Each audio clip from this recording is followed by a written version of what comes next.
18 नवंबर 2025 दिन मंगलवार, हिंदी तिथि त्रयोदशी। और आइए बात करते हैं आज के मुख्य समाचार में देश भर की तमाम बड़ी खबरों पर नजर डालते हैं। देखिए, पहली खबर, दिल्ली ब्लास्ट मामले में आतंकी उमर का एक और साथी श्रीनगर से गिरफ्तार कर लिया गया है। ये ड्रोन रॉकेट बनाता था और अभी एक दिन पहले दिल्ली से पकड़े गए आतंकी ने भी आईईडी बनाने में इसकी मदद की थी। और एक दुख भरी बात यह है, दिल्ली ब्लास्ट मामले में घायल 2 और लोगों की मौत हो गई। अब मृतकों की संख्या का आंकड़ा बढ़कर 15 पहुंच चुका है। इस बीच गृह मंत्री अमित शाह ने कहा कि दिल्ली धमाके के दोषियों को पाताल से भी ढूंढ निकालेंगे, सख्त से सख्त सजा देंगे। गृह मंत्री अमित शाह ने हरियाणा के फरीदाबाद में अपने संबोधन में कहा कि दिल्ली ब्लास्ट के आरोपियों को बख्शा नहीं जाएगा। केंद्रीय गृह मंत्री ने उत्तरी क्षेत्रीय परिषद की बैठक ली, जिसमें 6 राज्यों के मुख्यमंत्री भी पहुंचे। और वहीं दोस्तों, जांच एजेंसियों ने यह भी खुलासा किया कि दिल्ली ब्लास्ट में डॉक्टर इमाम पेशेंट मॉड्यूल लगाया गया। मरीजों की मदद के बहाने फिदायीन हमलवार ढूंढते थे डॉक्टर मुजम्मिल शाहीन। 3 केस सामने आए हैं। और अल फलाह यूनिवर्सिटी के चांसलर का भाई भी हैदराबाद से गिरफ्तार कर लिया गया है। 25 साल से फरार था हमूद। भाई जवाद के दिल्ली ब्लास्ट से जुड़े इसके भी तार मिले। वहीं इधर हरियाणा के नूह में भी उमर के किराए के घर पर बम स्क्वाड ने जांच की, क्योंकि दिल्ली ब्लास्ट से पहले 10 दिन तक यहीं रहा था उमर। और अल फलाह यूनिवर्सिटी के चेयरमैन को भी समन भेजा गया। तो ये दोस्तों दिल्ली धमाके मामले से जुड़े कुछ नए अपडेट्स रहे आज के। और चलिए आगे बढ़ते हैं अपन खबरों में। देखिए, अगली खबर, आम आदमी के लिए एक राहत भरी खबर आ रही कि रसोई गैस सिलेंडर के दाम जल्द ही सस्ते हो सकते हैं, क्योंकि भारत ने एलपीजी आयात के लिए 1 साल का समझौता किया है। जी हां, अमेरिकी टैरिफ लगाने के बाद भारत और अमेरिका के बीच ये पहली डील हुई है।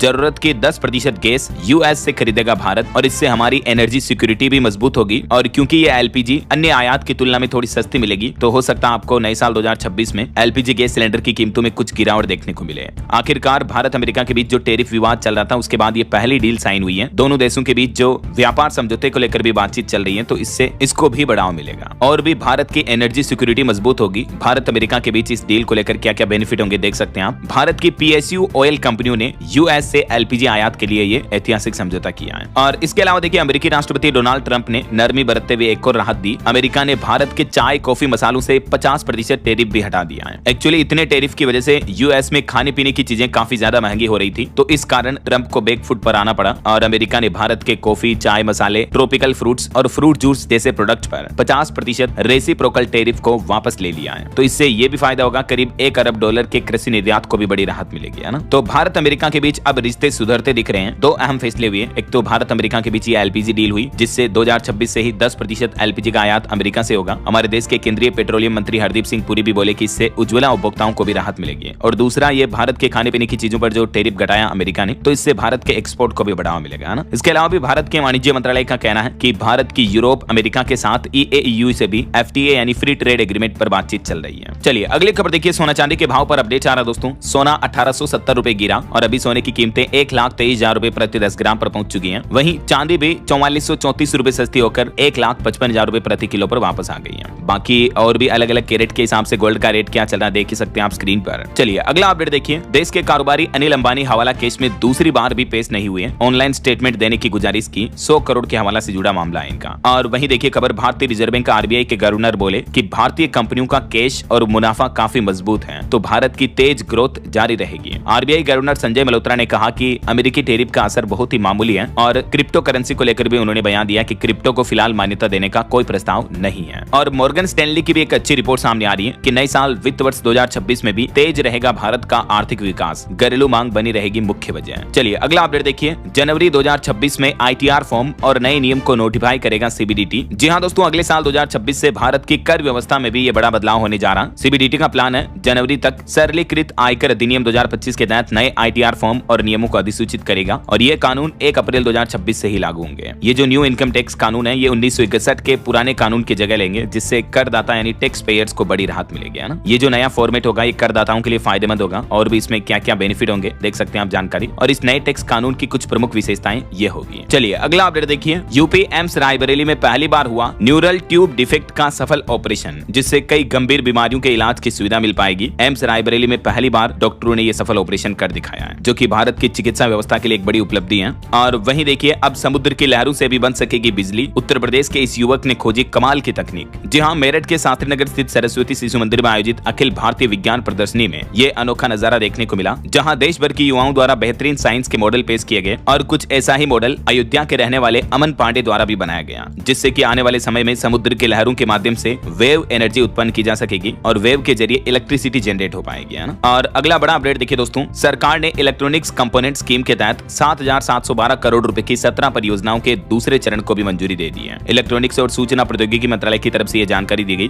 तो इस मंजूरी से हमारे देश में इलेक्ट्रिक कंपोनेंट के उत्पादन को बढ़ावा दिया जाएगा और कंपनियों को लक्ष्य प्राप्त करने पर 7,000 करोड़ से भी ज्यादा का इंसेंटिव दिया जाएगा। 17 कंपनियों को मिलेगी हजारों करोड़ की छूट। 250 ने आवेदन किया था तो 17 की मंजूरी दे दी सरकार ने और घर में ही बनेंगे electronic component made in India, है ना। चलिए अगला अपडेट देखिए। पीएम नरेंद्र मोदी कल 19 नवंबर को कोयम्बटूर में प्राकृतिक खेती शिखर का भी उद्घाटन करेंगे। इसका उद्देश्य है सतत कृषि पद्धतियों को बढ़ावा देना। वहीं बीते दिन पीएम नरेंद्र मोदी ने 6वें रामनाथ गोयनका व्याख्यान को संबोधित किया और इस दौरान पीएम मोदी ने बिहार चुनाव जीत पर चर्चा करते हुए कहा कि लालू यादव ने विकास की जगह जंगल राज चुना। बिहार के रिजल्ट ने सबक दिया, सरकारों की प्राथमिकता सिर्फ विकास होना चाहिए। पीएम बोले कि बिहार के रिजल्ट ने दिखाया कि लोकतंत्र में जनता की भागीदारी बढ़ी है। इस बार रिकॉर्ड वोटिंग हुई। महिलाओं का टर्नओवर पुरुषों से भी 9% ज्यादा रहा। वहीं प्रधानमंत्री नरेंद्र मोदी ने कहा कि दुनिया भारत के विकास को आशा के मॉडल की तरह देख रही है। बिहार के जनादेश पर भी ये बातें कही। और अभी एक दिन पहले पीएम नरेंद्र मोदी गुजरात के सूरत पहुंचे थे। यहाँ पीएम ने ट्रैक मशीन में बैठकर बुलेट ट्रेन प्रोजेक्ट देखा। NHSRCL की तरफ से पीएम मोदी के दौरे की तस्वीरें भी जारी की गई। गुजरात में जो बुलेट ट्रेन प्रोजेक्ट चल रहा उसको लेकर पीएम मोदी ने पूरा निरीक्षण किया। ये तस्वीरें आप देख सकते हैं। चलिए अगली खबर देखिए दोस्तों। परसों 20 नवंबर को शपथ लेंगे नीतीश कुमार। पीएम मोदी समेत कई राज्यों के मुख्यमंत्री भी शामिल होंगे। आखिरकार बिहार चुनाव में एनडीए की जीत के बाद अब नई सरकार के गठन की प्रक्रिया भी तेज हो गई है। 20 नवंबर को नई सरकार का शपथ ग्रहण समारोह होगा और कल 19 नवंबर को भंग होगी बिहार की वर्तमान विधानसभा।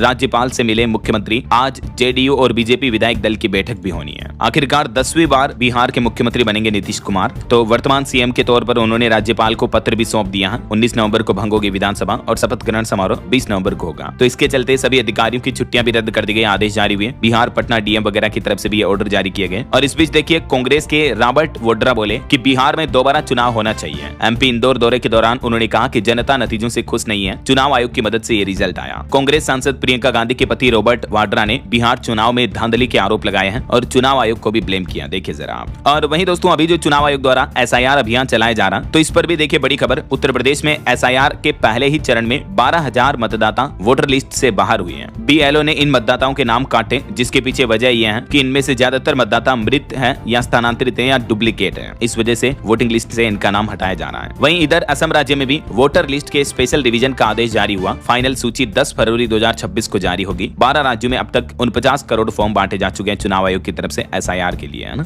चलिए अगला अपडेट देखिए। हमारे देश के आर्मी चीफ बोले कि 1 साल से भारत और चाइना के संबंधों में सुधार हुआ है। कोशिश रहे दोनों देशों के रिश्ते विवाद में न बदलें। LAC समझौता भी फायदेमंद ही होगा। Army chief general Upendra Dwivedi ने दिल्ली में चाणक्य डिफेंस डायलॉग के उद्घाटन कार्यक्रम के दौरान भारत चीन के रिश्तों को लेकर ये बातचीत की है। और वहीं खबर आ रही वैष्णो देवी मेडिकल इंस्टीट्यूट की MBBS सीट का भी विरोध हो रहा। पहले बैच में 42 मुस्लिम, 7 हिंदू और 1 सिख हैं। हिंदू संगठनों की मांग है कि इस लिस्ट को रद्द किया जाए। जम्मू कश्मीर के रियासी जिले में स्थित Shri Mata Vaishno Devi institute of medical excellence के MBBS एडमिशन को लेकर ये विवाद बढ़ता जा रहा है। और हार्ट अटैक से जुड़ी एक बड़ी खबर देखिए दोस्तों। गुजरात में एक कॉलेज में स्पीच देते वक्त युवती की मौत हो गई। IT कंपनी के इवेंट में पहुंची थी ये। डॉक्टर बोले कि हार्ट अटैक की आशंका हो सकती है क्योंकि अचानक से इस तरह से गिरना दिल का दौरा ही एक मुख्य वजह होती है। और अभी तो उम्र कितनी थी, मात्र 24 साल की युवती जो कि स्टेज पर संबोधन कर रही थी। उसी दौरान अचानक से गिर जाती है पीछे खिसक के। उसे तुरंत अस्पताल ले जाया गया जहां डॉक्टरों ने उसे सीधा मृत घोषित कर दिया। देखिए आजकल युवाओं में हार्ट अटैक के मामले कितने ज्यादा बढ़ रहे हैं यार। वाकई में बड़ी चिंता की बात है ये। चलिए अगली बड़ी खबर देखिए। हवाई किराए में मनमानी पर सुप्रीम कोर्ट ने मांगा जवाब। केंद्र सरकार, DGCA और AERA को नोटिस भेजा और मुफ्त चेक इन बैगेज का वजन घटाने पर भी सवाल खड़े किए क्योंकि आपको पता होगा आए दिन जब भी त्योहार वगैरह के मौके आते हैं हवाई कंपनियां मनमाना किराया बढ़ा देती है। तो इस मामले को लेकर बीते दिन सुप्रीम कोर्ट में सुनवाई हुई और सुप्रीम कोर्ट ने केंद्र सरकार और DGCA समेत इन सभी एजेंसियों को निर्देश जारी किए।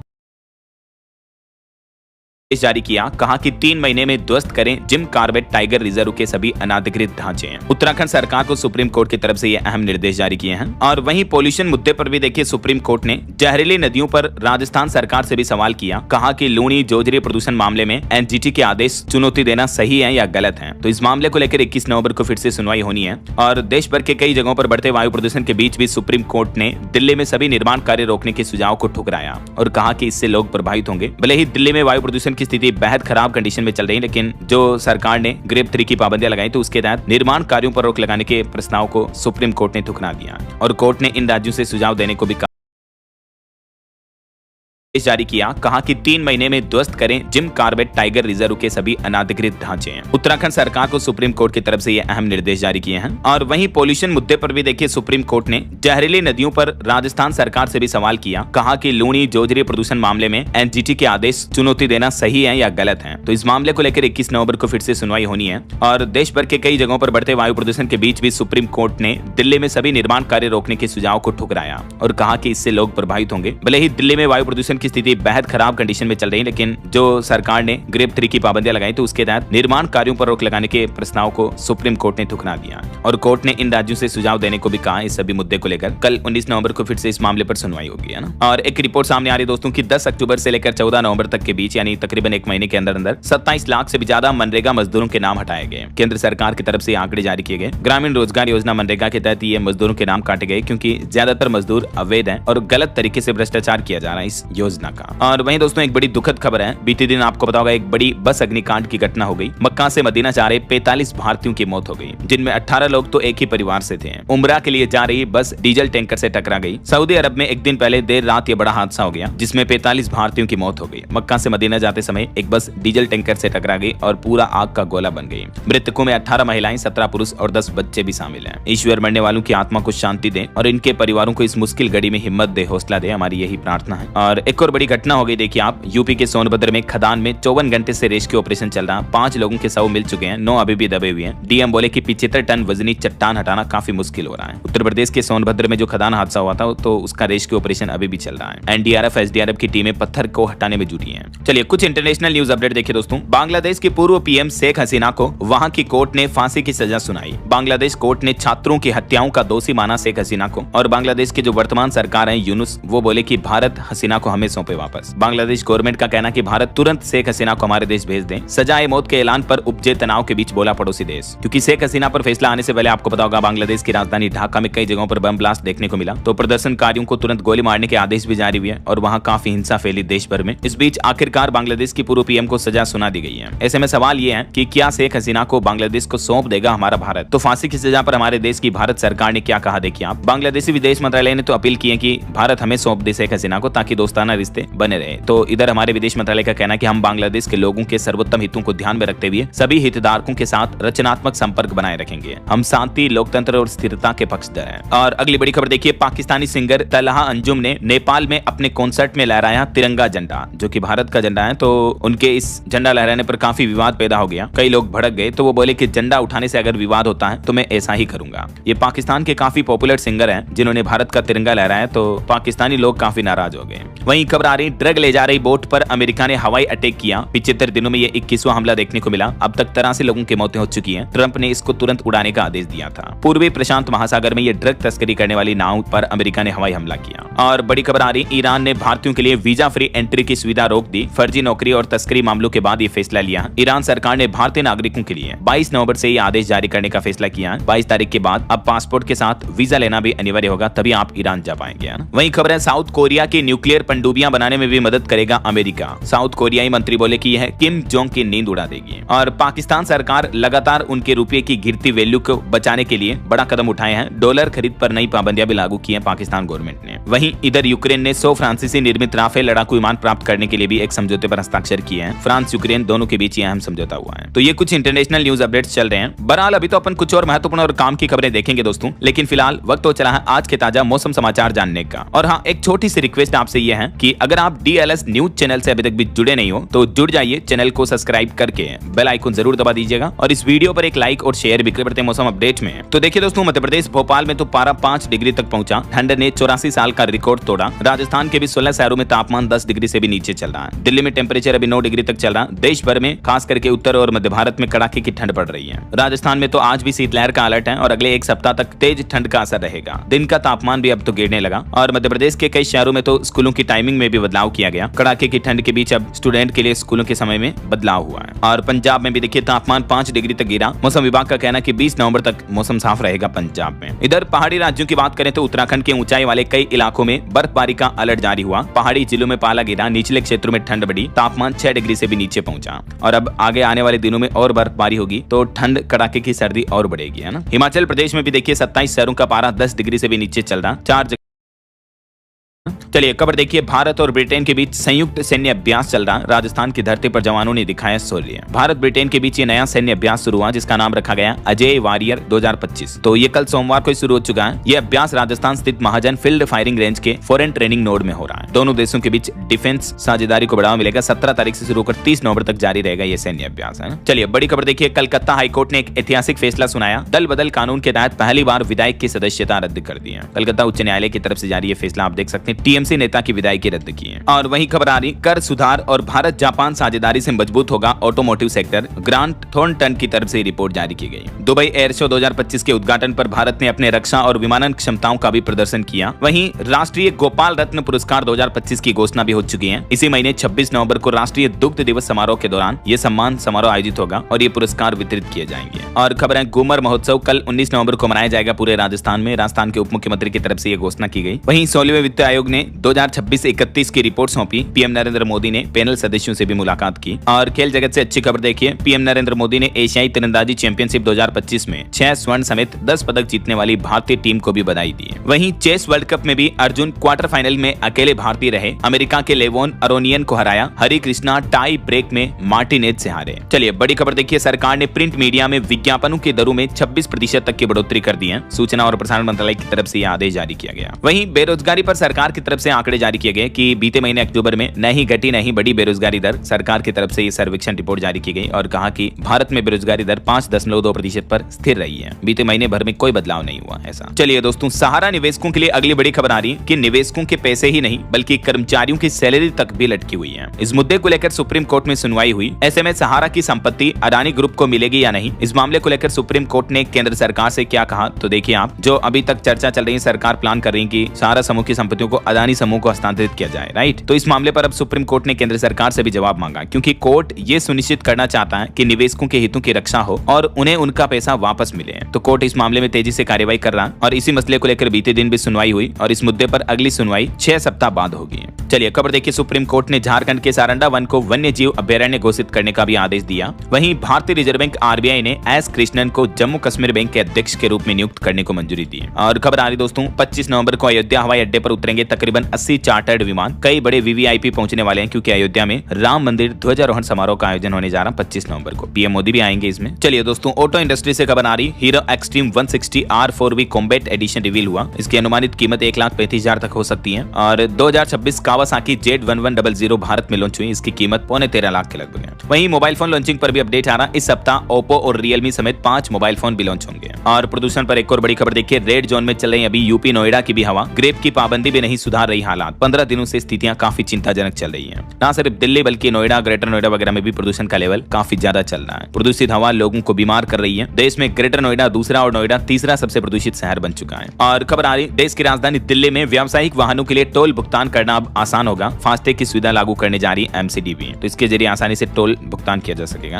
और देखिए, बिजली के दरों में 8% राहत देने की मांग की जा रही है। कंपनियों पर उपभोक्ताओं का 33,122 करोड़ रुपए भी बकाया है। उत्तर प्रदेश राज्य विद्युत उपभोक्ता परिषद ने सरकार व विद्युत नियामक आयोग से उपभोक्ताओं को बिजली बिल वृद्धि से राहत देने की ये मांग की है। और अगर ये मांग स्वीकार कर ली जाती तो उम्मीद है यूपी में जल्दी लोगों को थोड़ी बिजली सस्ती। और इसी के साथ अगर आपको वीडियो अच्छा लगा तो इसे लाइक करना, शेयर भी करना, न्यूज चैनल को सब्सक्राइब करके बेल आइकन जरूर दबा देना। रोजाना ऐसी इन्फॉर्मेटिव जानकारियां, महत्वपूर्ण समाचार देखते रहने के लिए। ओके, ख्याल रखिएगा अपने आप का, अपने परिवार का। मिलेंगे अगले नेक्स्ट अपडेट में, तब तक के लिए जय हिंद, जय भारत।